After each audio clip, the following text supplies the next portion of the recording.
나이 들수록 버려야 할 마음의 짐 3가지. 정약용의 인생 명언. 여러분, 나이가 들수록 채우는 것보다 버리는 것이 더 큰 지혜가 됩니다. 젊은 시절엔 무언가를 얻고, 쌓고, 이루는 것이 중요했습니다. 하지만 60대를 넘어서면 이제는 달라집니다. 무엇을 더 가지느냐보다 무엇을 내려놓느냐가 행복한 노후를 결정합니다. 백성을 위하는 돈은 가벼움을 떨치고 마음을 바르게 하는 데서 비롯된다. 정약용 선생께서 목민심서에 남기신 이 말씀은 사람을 다스리는 이에게만 해당하는 것이 아닙니다. 우리 각자의 인생을, 우리 자신의 마음을 다스리는 데도 똑같이 적용되는 진리입니다. 정약용 선생은 유배지 강진에서 18년을 보내시며 온갖 억울함과 외로움 속에서도 마음의 평화를 찾으셨습니다. 그분이 발견하신 비결은 바로 버림이었습니다. 쓸데없는 욕심을 버리고 헛된 집착을 내려놓고 마음을 가볍게 하는 것. 오늘은 정약용 선생의 말투로 60대 이후 반드시 버려야 할 마음의 짐 3가지를 이야기해 보겠습니다. 이 3가지를 내려놓으면 여러분의 남은 인생은 지금보다 훨씬 더 가벼워지고 따뜻해질 것입니다. 첫 번째, 헛된 비교를 버려야 합니다. 남과 겨루는 마음은 괴로움을 부른다. 정약용 선생께서는 이렇게 말씀하셨습니다. 사람이 괴로운 이유는 자꾸 남과 자신을 견주기 때문이다. 남의 것이 크게 보이고 내 것이 작게 보이니 어찌 마음이 편안하겠는가. 나이 들수록 이 비교의 마음은 더욱 깊은 상처를 남깁니다. 60이 넘어서도 여전히 우리는 비교합니다. 옆집 김 씨는 자식들이 잘 되어 해외여행을 자주 간다던데 우리 집은 그렇지 못하다고 한숨을 쉽니다. 같은 동창회에 나간 친구는 건강하게 등산을 다니는데 나는 무릎이 아파 걷기도 힘들다고 속상해합니다. 정약용 선생께서 보시기에 이것이야말로 가장 어리석은 고통입니다. 왜냐하면 비교는 실체가 없는 괴로움이기 때문입니다. 김 씨네 가정에도 우리가 모르는 고민이 있고 건강해 보이는 친구도 나름의 아픔을 안고 있습니다. 하지만 우리는 남의 겉모습만 보고 내 속마음과 비교하니 언제나 내가 불행해 보이는 것입니다. 한 예를 들어보겠습니다. 서울에 사시는 박 씨의 68살입니다. 평생 성실하게 살아오셨고 자식들도 무난하게 키우셨습니다. 그런데 최근 들어 마음이 계속 불편하셨습니다. 같은 아파트에 사는 이웃이 며느리에게 손주를 맡기고 매일 즐겁게 육아를 돕는 모습을 보셨기 때문입니다. 나는 왜 손주를 볼 기회도 없을까? 우리 며느리는 왜 나를 안 찾을까? 이런 생각이 들자 하루하루가 서운하고 외로웠습니다. 하지만 나중에 안 사실은 그 이웃도 사실은 허리가 아파 힘들어하면서도 거절하지 못하고 있었다는 것입니다. 박 씨는 남의 겉모습만 보고 자신을 불행하다 여겼던 것입니다. 정약용 선생은 이렇게 일깨워 주십니다. 비교는 마음의 도적이다. 내 것은 내 것일 뿐 남의 것과 견주는 순간 내 행복은 사라진다. 나이 들수록 인간관계에서도 이 비교의식은 독이 됩니다. 저 사람은 나보다 대접받는다. 저 사람은 나보다 인기가 많다는 생각이 들면 자연스럽게 그 사람이 미워집니다. 60대 이후의 인간관계는 젊은 시절처럼 이해관계로 얽혀 있지 않습니다. 순수하게 마음이 통하는 사람들과 편안하게 지낼 수 있는 시기입니다. 그런데 비교하는 마음이 남아있으면 이 귀한 관계마저 망가뜨립니다. 정약용 선생께서 강조하신 삶의 지혜는 명확합니다. 내 밭을 일구어라. 남의 밭이 넓은지 좁은지는 내 산과 무관하다. 각자에게 주어진 인생의 밭이 있습니다. 어떤 사람은 넓은 밭을, 어떤 사람은 작은 밭을 받았을 뿐입니다. 하지만 그 밭을 어떻게 가꾸느냐는 온전히 자신의 몫입니다. 남의 밭을 부러워하며 내 밭을 방치하면 결국 내 밭엔 잡초만 무성해집니다. 지금, 이 순간, 여러분이 가진 것에 집중하십시오. 건강이 남아있다면 그것만으로도 큰 복입니다. 자식이 무난하게 살고 있다면 그것만으로도 감사한 일입니다. 오늘 아침 따뜻한 밥 한 그릇을 먹을 수 있었다면 그것이 바로 행복입니다. 비교를 버리는 순간 여러분의 인생은 비로소 여러분의 것이 됩니다. 정약용 선생의 말씀처럼 마음이 가벼워지면 세상도 가벼워진다는 진리를 기억하십시오. 두 번째, 오래된 서운함을 버려야 합니다. 원망은 내 마음을 해치는 칼이다. 정약용 선생께서는 이런 말씀을 남기셨습니다. 원망하는 마음은 남을 베는 칼이 아니라 내 마음을 베는 칼이다. 남은 상관없이 살아가는데 나만 피를 흘린다. 나이 들수록 우리 마음속엔 오래된 서운함이 쌓입니다. 자식에게 서운하고, 경제에게 섭섭하고, 옛 친구에게 마음이 상한 일들이 켜켜이 쌓여 있습니다. 내가 그때 그렇게 해줬는데 왜 나한텐 이러는 걸까? 경제들은 왜 나만 챙기지 않는 걸까? 평생 친하게 지냈는데 이제 와서 연락 한 번 없다니. 이런 감정들이 마음 한구석에 자리 잡고 있으면 행복한 노후는 불가능합니다. 왜냐하면 서운함은 과거에 묶여있는 감정이기 때문입니다. 과거에 묶인 마음은 현재를 즐길 수 없습니다. 정약용 선생은 이것을 정확히 꿰뚫어 보셨습니다. 한 예를 들어보겠습니다. 경기도에 사시는 최 씨, 65살입니다.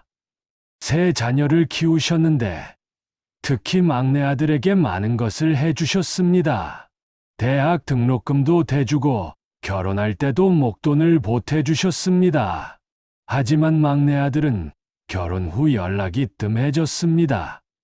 명절에도 잠깐 들렀다 가고 어버이날에도 문자 한 줄이 전부였습니다.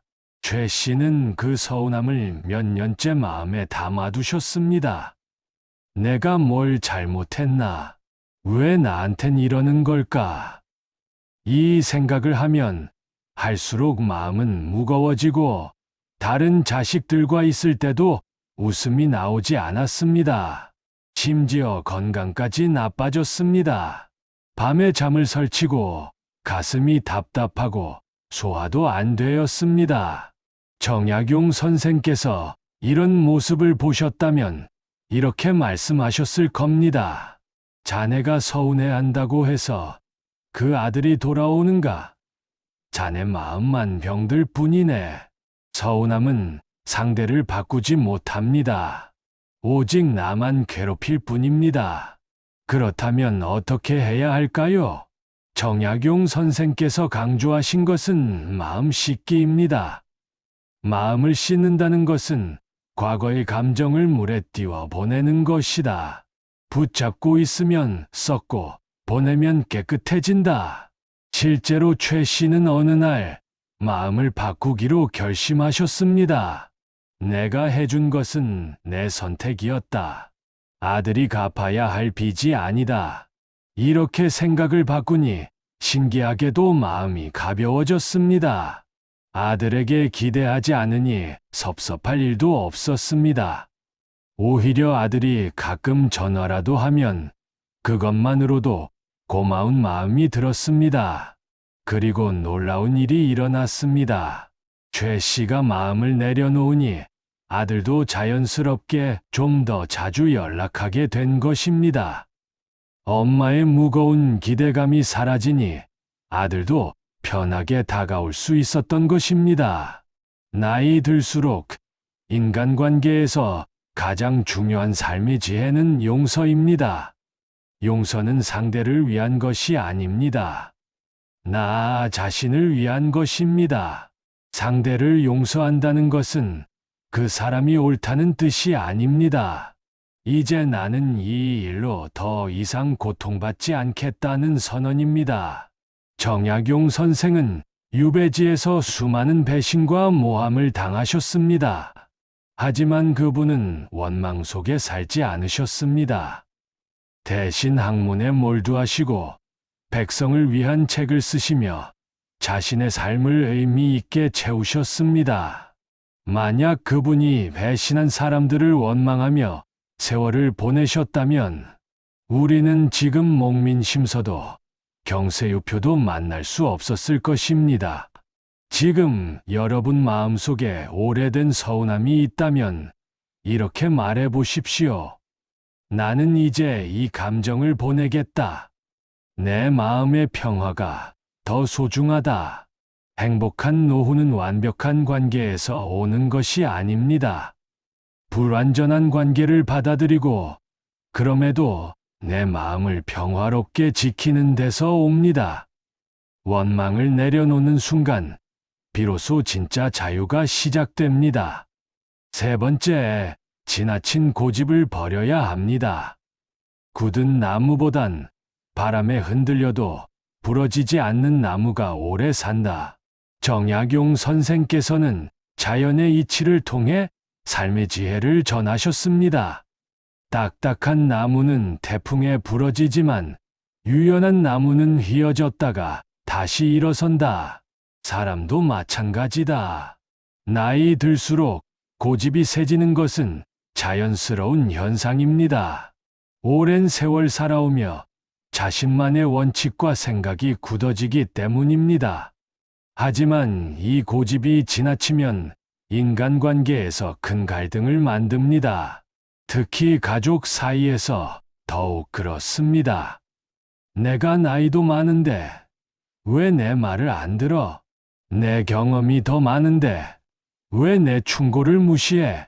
이런 마음이 강하면 자식들은 점점 멀어집니다. 정약용 선생께서는 이것을 경계하셨습니다. 고집은 자신이 옳다는 확신에서 나오지만 진정한 지혜는 틀릴 수도 있음을 아는 데서 나온다. 한 예를 들어보겠습니다. 부산에 사시는 이 씨, 72살입니다. 평생 가정을 꾸리며 자신만의 방식대로 살아오셨습니다.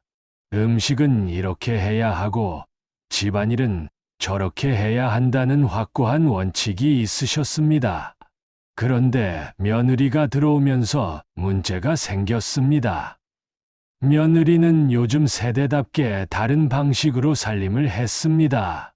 음식도 간편하게 조리하고 청소도 로봇 청소기를 사용했습니다. 이 씨는 그게 마음에 들지 않았습니다.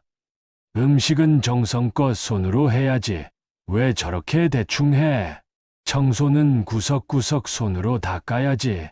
기계가 뭘 안다고. 처음엔 부드럽게 충고하셨지만 며느리가 바뀌지 않자 점점 목소리가 높아졌습니다. 결국 며느리는 시어머니를 피하게 되었고 아들도 난처해졌습니다.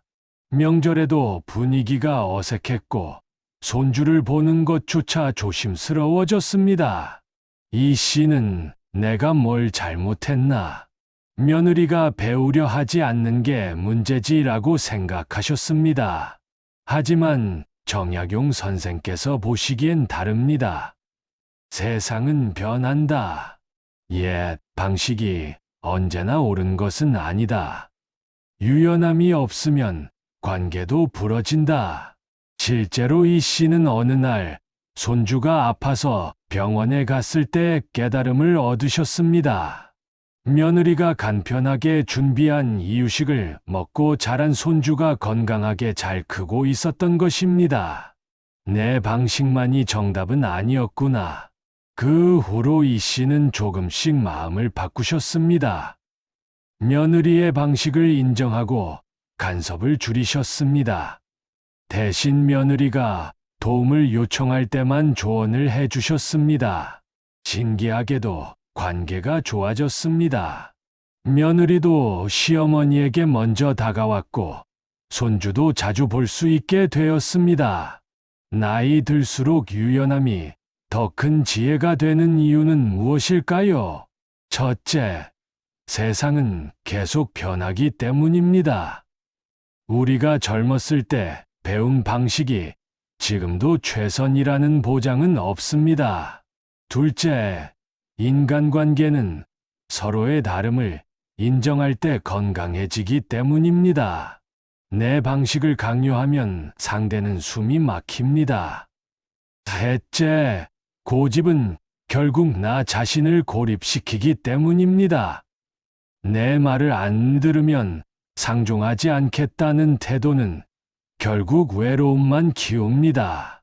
정약용 선생께서 강조하신 것은 중용의 지혜입니다. 너무 굽히지도 말고 너무 굳세지도 말라. 상황에 따라 유연하게 대처하는 것이 진정한 강함이다. 원칙은 있되 융통성도 있어야 합니다. 중요한 가치는 지키되 사소한 것엔 너그러워야 합니다. 가족과의 관계에서도 마찬가지입니다. 자식들에게 조언은 하되 강요는 하지 말아야 합니다. 손주 육아의 의견은 있되 며느리의 방식을 존중해야 합니다. 사회생활에서도 그렇습니다. 경로당이나 모임에서 옛날엔 이랬는데 라는 말을 자주 하면 사람들은 피곤해합니다. 요즘은 이렇구나라고 받아들이는 자세가 필요합니다. 나이가 많다고 해서 항상 옳은 것은 아닙니다. 경험이 많다고 해서 모든 답을 아는 것도 아닙니다. 오히려 나도 배울 게 많구나라는 겸손한 마음이 행복한 노후를 만듭니다. 정약용 선생은 70이 넘어서도 끊임없이 공부하셨습니다. 새로운 것을 배우고 자신의 생각을 수정하는 것을 두려워하지 않으셨습니다. 그래서 그분의 학문은 시대를 초월해 지금까지도 빛을 발하고 있습니다. 지금 여러분 안에 굳어진 고집이 있다면 점검해 보십시오. 그 고집이 나를 지키는 것인가? 아니면 관계를 망치는 것인가? 만약 후자라면 조금씩 유연해질 필요가 있습니다. 바람에 흔들리는 나무처럼 때로는 휘어질 줄 아는 지혜. 그것이 바로 오래 행복하게 사는 비결입니다. 비우는 것이 채우는 것입니다. 지금까지 우리는 정약용 선생의 지혜를 빌려 나이 들수록 버려야 할 3가지 마음의 짐을 살펴봤습니다. 첫째, 헛된 비교. 남과 나를 견주는 순간 내 행복은 사라집니다. 내 밭을 일구는 데 집중하십시오. 둘째, 오래된 서운함. 원망은 남을 베는 칼이 아니라 내 마음을 베는 칼입니다. 용서하고 내려놓으십시오. 셋째, 지나친 고집. 유연한 나무가 태풍에도 부러지지 않습니다. 상황에 따라 휘어질 줄 아는 지혜를 가지십시오. 이 3가지를 버리면 여러분의 마음은 놀라울 정도로 가벼워집니다. 가벼운 마음은 편안한 인간관계를 만들고 편안한 인간관계는 행복한 노후로 이어집니다. 정약용 선생께서는 평생 실학을 강조하셨습니다.